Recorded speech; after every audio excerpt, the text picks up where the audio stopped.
সেই অনুভূতিতে প্রেরণা পেয়েই কিন্তু এক পর্যায়ে আমি চাঁদের ভয় না করে রাস্তার ভিতরে কিন্তু নেমেছিলাম ন্যায়ের পক্ষে অন্যায়ের প্রতিবাদে।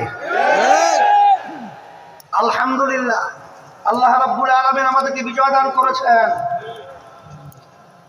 আজকে দুঃখ হয় এতগুলো মায়ের কোন সন্তান হারা হলো, এত মানুষ পঙ্গু হলো, চক্ষু হারালো। আমাদের যে মৌলিক দাবিগুলো ছিল, দেশে মৌলিক সংস্কার হবে, খুনিদের গুমিদের টাকা পাচারকারীদের দৃশ্যমান বিচার হবে, এরপরে লেভেল প্লেইং ফিল্ড জাতীয় নির্বাচনের পরিবেশ তৈরি হবে। কিন্তু আমরা দেখলাম এক শ্রেণীর ক্ষমতালোভীরা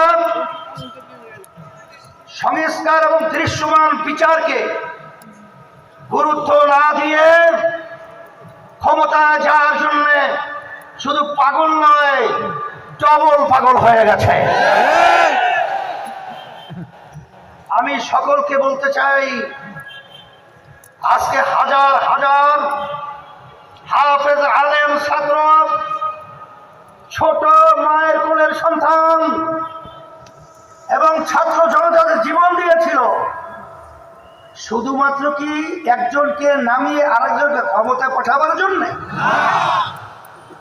এই দেশকে ফ্যাসিবাদ মুক্ত করার জন্য, খুনিদের হাত থেকে দেশকে রক্ষার জন্য, এবং আমাদের দেশে বসে যারা বিদেশিদের তাবেদার আমাদেরকে গোলামের জিঞ্জির পরিয়েছে, তাদেরকে উদ্ধার করে স্বাধীনভাবে আমাদের দেশকে মাথা উঁচু করে দাঁড়াবার জন্য এরা জীবন দিয়েছিল।